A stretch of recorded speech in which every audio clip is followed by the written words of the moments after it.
The issue of MPs' absenteeism has been a major problem for Parliament, but has often been overlooked in the past. But the exigencies of the 8th Parliament, the hung Parliament, makes it a critical matter impossible to overlook. Now, 3 members of Parliament of the governing New Patriotic Party risk losing their seats for absenteeism.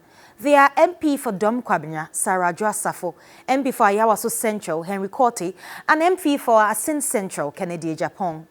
Already, the ruling MPP and by extension, the Akufo-Addo-led government has had to pay dearly for the absenteeism of Joasafo, whom some of her party members have publicly accused of sabotage. The father of her kids, Kennedy Wedam, who has himself been caught in the same web, had called for her head. If you don't come to Parliament and you are on TikTok dancing, excuse me. On 2 occasions, the government failed to get some agreements approved for lack of quorum.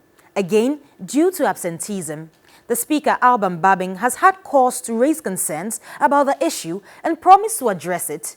Now he has taken action. I hereby refer the said honorable members to the Committee of Privileges for consideration and report to the House 2 weeks after the House reconvenes. A petition by the former MP for Kumbungu, Ras Mubarak, and same referred to the Privileges Committee will cause the 3 MPs to show cause why they should not vacate their seats in accordance with Article 97(1)(c), which states, quote, "A member of Parliament shall vacate his seat in Parliament if he is absent without the permission in writing of the Speaker and he is unable to offer a reasonable explanation to the Parliamentary Committee on Privileges from 15 sittings of a meeting of Parliament during any period that Parliament has been summoned to meet and continues to meet," unquote. The Privileges Committee consists of the First Deputy Speaker as chairperson and not more than 30 other members, and its job is to inquire into any complaint of contempt of Parliament or any matter of privilege which may be referred to it. Not everyone is pleased though. Minority Chief Whip Muntaka Mubarak is fiercely opposed to the procedure, arguing a bad precedent, and made it clear in a confrontation with the Speaker on the floor of the House. Mr. Speaker, with the greatest of respect to your office, I disagree with you vehemently when you, Mr. Speaker, want to do that yourself. Because it has to be a member of Parliament who has to do that according to our rules.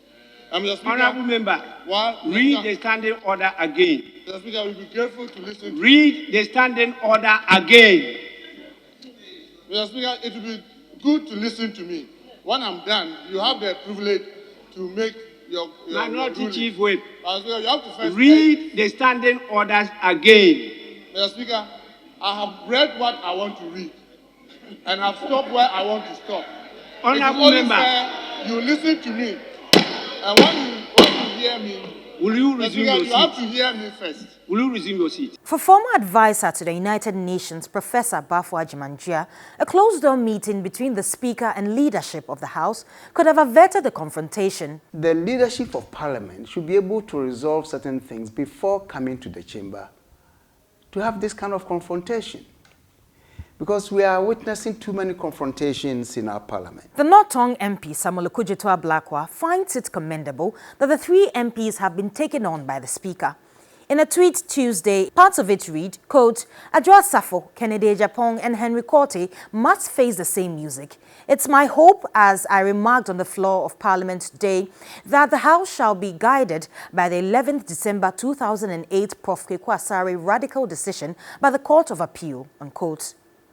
Member of the Privileges Committee and the first MPP MP to have blown Joasafo's cover on the matter backs the move, but advises she resigns. As of now, we have received news that she's well and she's doing well, and so we don't have any cause to say that she's not been able to conduct herself well because of ill health or any other situation that can hinder her from conducting herself as a member of Parliament. So I think the best way is to relinquish the seat. The stakes are high on this matter as both sides of the House have been playing chess to outdo each other on the numbers. 3 MPs of the majority side down will have far-reaching ramifications on the government, but that is a likely consequence of what has been set in motion.